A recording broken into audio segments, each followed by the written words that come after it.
Ahora llevamos con la última charla de la mesa. El título es Los ciclos de la mujer con lupus, vitrificación de óvulos, y corre a cargo de la doctora Adoración Martín Gómez, de la Unidad de Nefrología del Hospital de Poniente de Almería. Así que, cuando quieras.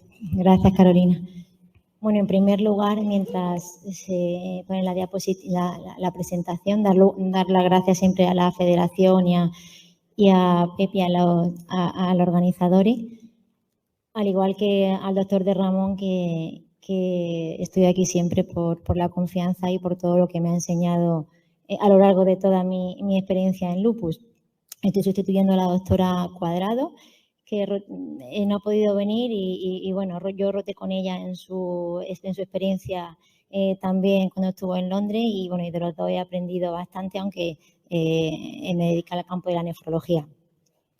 Bueno, pues intentaré acompañaros a lo largo de todas las etapas de la mujer en el lupus, ya sea la etapa preconcepcional, la de gestación y la de un poco más tarde, pero sí que es verdad que me gustaría que no separáramos estas etapas como etapas independientes o momentos independientes, porque somos la misma mujer, la que somos de jóvenes, adolescentes, gestantes y mayores, y somos todas la misma. Por eso pongo a estas dos mujeres mirándose a la cara, porque somos una que nos podemos recordar a la pequeña. Y también es verdad que lo que hagamos de joven puede implicar la patología o la salud que tengamos de mayor. En la DEA, en la Sociedad Andaluza de Autoinmunes, nos preocupamos mucho por este tema, tanto es así que en 2019 ideamos desde la DEA y el Hospital de Poniente en el que trabajo un seminario que hacemos monográfico periódicos sobre mujer, embarazo y enfermedad autoinmune. No lo pudimos llevar a cabo en 2020 por el tema de la pandemia, pero será en el próximo mes, en noviembre. Está dedicado a profesionales sanitarios de todo tipo, a primaria, pediatras y por supuesto que estáis todos invitados. Y aunque no esté dedicado a pacientes, sí que las ponencias se colgarán con el permiso de todos los ponentes que casi siempre en el 100% de los casos lo permiten en la página web de la DEA y podéis acceder a ella y como veis también llevamos el camino de la etapa preconcepcional, la gestación y la de un poco más posterior. Me he basado en toda la bibliografía que tenemos al respecto, que no es poco porque que no es mucha, porque al igual que en los niños o en los pacientes en diálisis, como en nuestro caso, en las pacientes gestantes se experimenta, los ensayos clínicos son menores por el riesgo y la seguridad. Ya en 2015 elaboramos una guía terapéutica de la que estamos bastante orgullosos porque fue la primera guía nacional de práctica clínica en pacientes con lupus en la que participasteis pacientes y en las reuniones que tuvimos a nivel nacional veníais pacientes a esas mismas reuniones a exponer vuestro punto de vista, que es uno de los más importantes, como han expuesto antes nuestros compañeros de mesa. Posteriormente salieron otras guías terapéuticas y pongo la foto del doctor Ruiz Irastorza porque él me ha proporcionado algunas diapositivas ya que participó en el último documento de consenso que ha sido este año al respecto. Pues como os decía, en la etapa preconcepcional hablamos de mujer no por feminismo, sino porque todos sabemos que el lupus se afecta en el 90% de la mujer en edad fértil. Bueno, pues tenemos tratamientos que tienen que ser eficaces, pero lo menos tóxicos posibles para una fertilidad adecuada en un futuro próximo.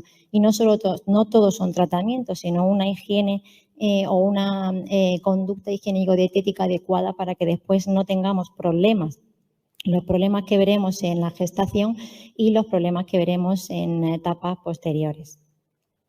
Si empezamos con la etapa preconcepcional, ¿qué fármacos son teratogénicos? Los teratogénicos sabéis que son los que pueden hacer daño o provocar malformaciones en el feto, en el embrión. Pues con mayor o menor evidencia tenemos toda esa lista de fármacos que pueden provocar algún daño en el embrión o en el feto. Por lo tanto, en pacientes que estemos tomando este tipo de medicación, debemos esperar un mínimo de 6 meses desde el abandono de esta medicación para planificar la gestación. Durante esos 6 meses y anterior debemos tener cuidado y tomar medidas anticonceptivas para no quedarnos embarazadas y poner en peligro tanto al feto como a la madre. Estas medidas de anticoncepción nos preocupan también en los pacientes con lupus con respecto a la población general, porque clásicamente los estrógenos siempre hemos pensado que pueden provocarnos un brote de la enfermedad o trombosis, sobre todo en mujeres con anticuerpos antifosfolípidos. En la guía del 2015 ya vimos con una evidencia bastante segura que los anticonceptivos hormonales combinados de estrógenos y progestágenos no tenían peligro de brote ni trombosis, pero en pacientes con unas condiciones, es decir, con un lupus estable, sin antecedentes tromboembólicos, sin anticuerpos antifosfolípidos, sin enfermedad cardiovascular o hepática, no fumadoras y con edades inferiores a 35 años. Los compuestos en monoterapia con progestágenos sin estrógenos sí que son seguros y las pacientes con anticuerpo antifosfolípido da lugar a otra charla completa que daría lugar a una charla distinta, ¿no? Y en cuanto al riesgo de trombosis en las embarazadas.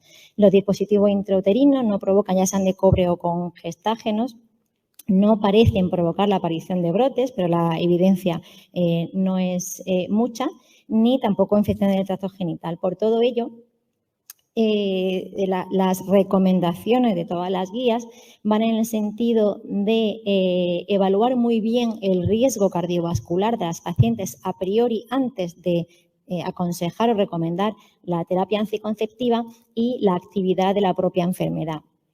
También si tienen anticuerpo antifosfolípido y los más recomendados son los dispositivos intrauterinos y, por supuesto, los métodos barrera con los que no se corre ningún riesgo. Son los métodos más seguros, métodos barrera, dispositivo intrauterino de cobre que se puede recomendar a todos los pacientes. Ya se dijo en las guías del 2015 y en las del 2017 y en las actuales, aunque las actuales, las de 2021, han venido a ocupar las carencias o los que no estaban en el 2017-2015, que sí que ya estaba entonces. Los dio con progestágenos. También la anticoncepción de emergencia, la poscoital, solo tiene gestágeno, no tiene estrógenos y, bueno, por supuesto, los abortos terapéuticos cuando estén indicados. Esta diapositiva es del Hospital de Cruces del doctor Enrique, o sea, el del doctor Irastorza. La anticoncepción combinada con estrógenos y progestágenos no son compatibles con la lactancia materna y se recomiendan siempre que tengamos los requisitos de enfermedad estable, de anticuerpos antifosfolípidos negativos y de ausencia de enfermedades cardiovasculares por el peligro de los estrógenos en cuanto a brote y trombosis de la enfermedad. Y la anticoncepción, como decíamos, solo con gestágenos, con progesterona.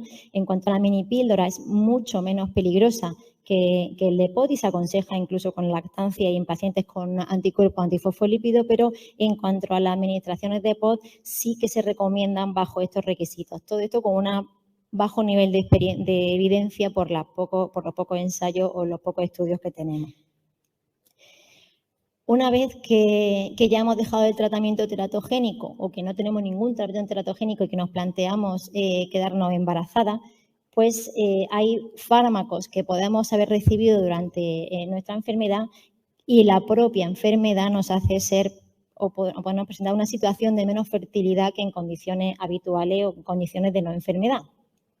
¿Qué fármacos son ellos? Pues la ciclofosfamida puede producir una menopausia precoz, pero estamos hablando de ciclofosfamida que en los años del INIH de los 24 gramos de ciclofosfamida acumulada o los 18 gramos, los 12 gramos, se ha visto en la literatura de forma repetida que la ciclofosfamida cuando provoca esterilidad o infertilidad es cuando hay una dosis acumulada mayor de 7 o 8 gramos.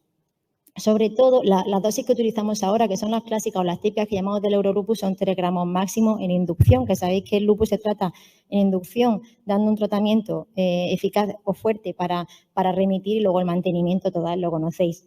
En la dosis que ahora utilizamos son 3 gramos.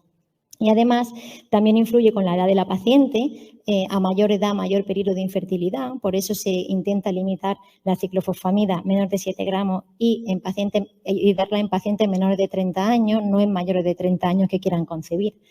En cuanto a metotrexate, aunque los nombres la guían, el metotrexate a dosis elevadas son dosis antineoplásicas que se utilizan para leucemia o sarcomas, otro tipo de cáncer. Las dosis utilizadas para lupus son dosis muy ínfimas en comparación con estas dosis antineoplásicas y además la infertilidad que puede provocar es transitoria, o sea que no lo es tanto y con una evidencia muy bajita. Los antiinflamatorios no esteroideos, el ibuprofeno, neoprofen, diclofenaco, enantium, Los nefrólogos tenemos muy poquito de estos fármacos porque provocan daño renal, pero también puede provocar que no se rompan los folículos del ovario y que el óvulo no salga para la concepción. Entonces, se aconseja que no se tomen antiinflamatorios esteroideos en las mujeres que quieran concebir. Y por eso en las guías, con un nivel bajito de evidencia, porque como veis en esta guía del 2015 se basó en 2 estudios observacionales. Observacionales quiere decir que no hay un ensayo, un fármaco y un grupo control, sino que lo que hemos visto en los pacientes a lo largo de la evolución y al seguirlo a los mismos. Fijaos la muestra que pequeñita de 19 y 21 pacientes, pues estas son las preguntas que nos hacían las pacientes para que nosotros las respondiéramos como críticos o como especialistas en lupus. ¿Qué procedimientos de reproducción asistida eran seguros? Y si era segura la estimulación ovárica. Nos basamos en esto en 2 ensayos, en 2 estudios observacionales, perdón, no eran ensayos que había entonces y luego posteriormente ha habido pocos más. Y en estos, los brotes de lupus en pacientes con estimulación ovárica para mejorarle la fertilidad y poder quedarse embarazadas se producen en el 25% de los ciclos en uno de los estudios. El síndrome de hiperestimulación ovárica en el 13%, en otro no hubo. Nefritis lúpica en un paciente, eclampsia también en solo un paciente, pero es verdad que lo común en este estudio y en otros de menos pacientes todavía es que había la mitad de pacientes tenían niños con prematuridad y esa prematuridad llevaba a complicaciones secundarias en un 38% de los nacidos. Por esto, las recomendaciones que se daban en ese momento, con bajito nivel de evidencia, era que realizar una revisión exhaustiva del paciente a nivel cardiovascular, si fumaba, el peso, la dislipemia, el colesterol. Todo eso que también existe en el lupus, porque el lupus no todo es lupus. Y para poder darle un consejo de fertilidad adecuado. Y, por supuesto, a las pacientes con anticuerpo antifosfolípido, la heparina de bajo peso molecular. En las nuevas guías, porque han pasado 6 años, se añade que la preservación ovárica de la que ahora hablaremos no debe suponer un retraso en el tratamiento de la enfermedad activa. Es decir, si estamos preparando a una paciente, a una mujer, para poder aumentar su fertilidad, o a un hombre también, pero bueno, en este caso estamos hablando de mujeres, para poder ser gestantes y aparece un brote, tenemos que posponer, por supuesto, ese tratamiento de la fertilidad, porque lo primero es nuestra paciente y su vida antes que poder dar otra vida en un futuro. Y que las técnicas de estimulación ovárica en pacientes que se deben llevar a cabo con una actividad nula o mínima de la enfermedad. Y luego, en cuanto a qué técnicas se utilizan, la vitrificación de ovocitos se considera actualmente la técnica de elección. Ahora veremos la diferencia que hay entre la vitrificación de ovocitos y la criopreservación de la corteza ovárica o la típica congelación de óvulos de la que estamos acostumbrados a hablar durante tantos años. No debería ofrecerse el tratamiento con agonistas de la gonadotropina porque, entre otras cosas, lo que se había visto en las guías es que el tratamiento con gonadotropina multiplicó por 3 en poquitos estudios en comparación con otros tratamientos. Y, además, teniendo la vitrificación de ovocitos, no merece la pena ofertar otros tratamientos que son menos eficaces y que pueden correr riesgos. ¿Qué diferencia hay entre la congelación habitual o convencional que estamos acostumbradas de los ovocitos de la vitrificación? La congelación habitual es la congelación lenta. Todos llegan a menos casi 200 grados centígrados en los que se conserva el óvulo, pero es muy lenta y no deshidrata el ovocito, con lo cual provoca cristales de hielo en el propio ovocito que pueden destruir la pared y la propia célula. Sin embargo, la vitrificación es la misma congelación, pero de forma muy rápida, en minutos, que hace mantener el ovocito intacto y la tasa de éxito a la hora de descongelar esos óvulos, porque la congelación lenta, imaginamos que nos congelan 20 ovocitos, de los cuales no sobreviven a la congelación 10, de esos se descongelan y no sobreviven a la descongelación 5 y si alguno haya pasado por este proceso, sabéis que la tasa de éxito es muy bajita en personas sin y con lupus. Pues con la vitrificación la tasa de éxito es mucho mayor, llegando hasta un 80%. Y lo que se realiza a la hora para que a la hora de pinchar el ovario y sacar o extraer el mayor número de ovocitos posible, hiperestimulamos a la paciente, a la mujer, para que tenga muchos óvulos en esa ovulación y poder extraer el mayor número de óvulos posibles. Se deshidrata el óvulo para que no ocurran estos cristales de hielo y se congela rápidamente, y así luego tenemos el mayor éxito posible. Pero esta hiperestimulación se hace con hormonas, que sabéis que la hormona y el lupus, pues clásicamente o típicamente no se llevaban bien en cuanto a que pueda provocar un brote de lupus y la hiperestimulación ovárica que comentábamos antes. Pues bueno, con la vitrificación el nivel de éxito es mucho mayor, llegando al 80%, como os he dicho, y por eso en las guías de este año 2021 es la que se aconseja muy por encima del resto. Una vez que hemos conseguido esa gestación, tenemos que tener en cuenta que con respecto a las mujeres que no tienen lupus, podemos tener más abortos, crecimiento intrauterino retardado de nuestros hijos y el lupus neonatal. En las mujeres que tienen anticuerpos anti-Ro positivos, podemos tener brotes de enfermedad, más de predisposición de hipertensión o preeclampsia, sobre todo si tenemos nefritis, y por eso es estrictamente necesario un seguimiento cercano multidisciplinar de ginecología obstetricia, de interna reumatología, de nefrología, de atención primaria.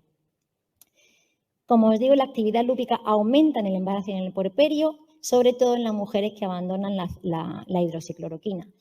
Aumenta si hay un brote reciente y por eso veremos el tiempo que hay que esperar desde un brote a poder planificar la gestación. Y a mayor actividad, peor pronóstico fetal, no solo de la mujer, sino del hijo.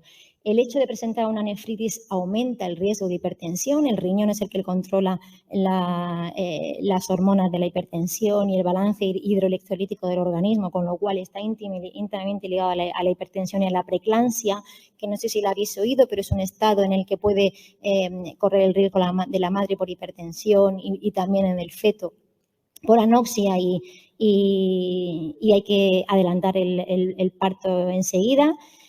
Prematuridad y también crecimiento intrauterino retardado. El tener una nefritis y quedarse embarazada, se corre el riesgo, si la nefritis sobre todo no ha pasado más de 6 meses o un año quiescente, de recidiva de esa nefritis o deterioro de la función renal. La preeclampsia, como hemos comentado, tiene sus factores de riesgo, y el antifosfolípido en cuanto a trombosis materna y muertes fetales, sobre todo en la etapa tardía. Y luego los pacientes que tienen anticuerpos anti-Ro, el bloqueo cardíaco congénito del 2% de ella y recurrencia de la enfermedad en un 20%. Y una vez más, la hidroxicloroquina baja el riesgo de estas patologías. Todo eso se resume en la guía, en la que ya os comenté que muchos de vosotros habéis participado y que la tenéis, si se os pone en Google, Guía Práctica Clínica del Ministerio de Sanidad, la tenéis de fácil y accesible, y todo se resume en resumen de la evidencia y recomendaciones. Y por todas estas complicaciones, tanto de la madre como del embrión o el feto, la contraindicación absoluta que pautamos o que aconsejamos los médicos a la hora de no aconsejar la gestación es si se tiene daño orgánico grave, como una hipertensión pulmonar, tanto a nivel de la vasculatura del pulmón como del propio parénquima pulmonar, una insuficiencia cardíaca grave, un fracaso renal grave. El fracaso renal, hay pacientes en diálisis que se quedan embarazadas y se puede llevar adelante, pero es distinto un paciente en diálisis y un paciente en lupus que tenga un fracaso renal grave. Y la trombosis, en especial si es arterial, no venosa, y en los 6 meses previos. Luego, las relativas, pues son los antecedentes recurrentes de insuficiencia vascular placentaria. Se ve que hay muchas mujeres, no sé si en la sala habrá alguna, que ha tenido abortos de repetición, y sobre todo en el tercer trimestre, que son más dolorosos todavía. Pues se puede intentar otra vez, y muchos de vosotros la intentáis y se intenta, pero son contraindicaciones relativas que pueden ser salvables. ¿En cuánto tiempo se debe esperar a una paciente con lupus desde el último brote de actividad para poder quedarse embarazada? Bueno, pues ya, como os he comentado, se debe planificar el embarazo. Es importantísimo planificar el embarazo. Si uno se queda embarazada sin haberlo planificado, rápidamente debe acudir a su unidad de autoinmunes, a su ginecóloga, y para que haya un consenso entre los varios especialistas. En pacientes con una afectación orgánica grave, en la que se afecta el riñón, el sistema nervioso central, el hematológico, se debería siempre esperar la estabilidad.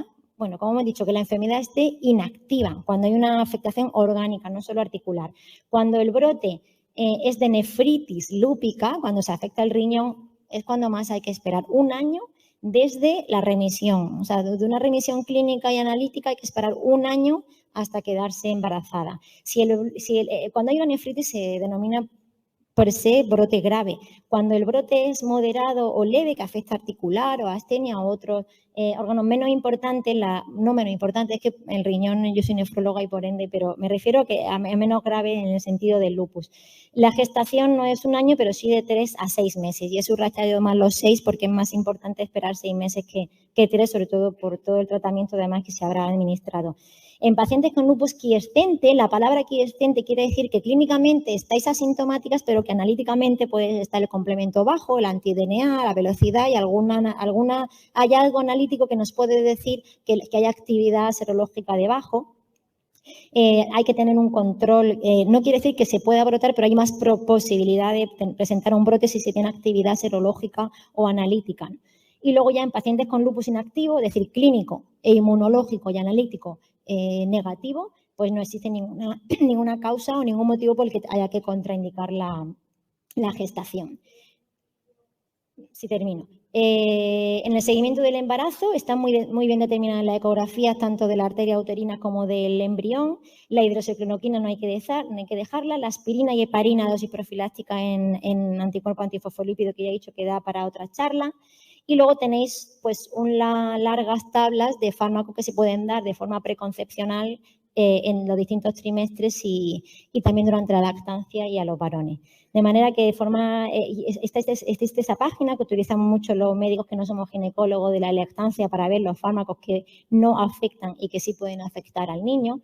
Y por último, y son 2 diapositivas y no menos importante, porque todo lo que hagamos en esta y en esta etapa puede influirnos a la hora de tener osteoporosis y enfermedad cardiovascular, que no es menos importante que la afectación orgánica del lupus. Y es que no se trata de dar a una paciente con un lupus que tenga que tomar los antipalúdicos, los inmunosupresores, la prednisona, la hipolipemia, el adiro, el antihipertensivo, sino que también, y en pacientes con lupus, y esto está llevado a cabo en pacientes con artritis de varios tipos de enfermedades autoinmunes, la supervivencia, la mortalidad está íntimamente ligada al ejercicio físico, porque tenéis todos estos beneficios del ejercicio físico en cuanto a articulaciones. Clásicamente o antiguamente se pensaba que los pacientes con artritis no se debían mover porque podía afectar a las articulaciones y eso ya ha cambiado drásticamente hacia el otro lado.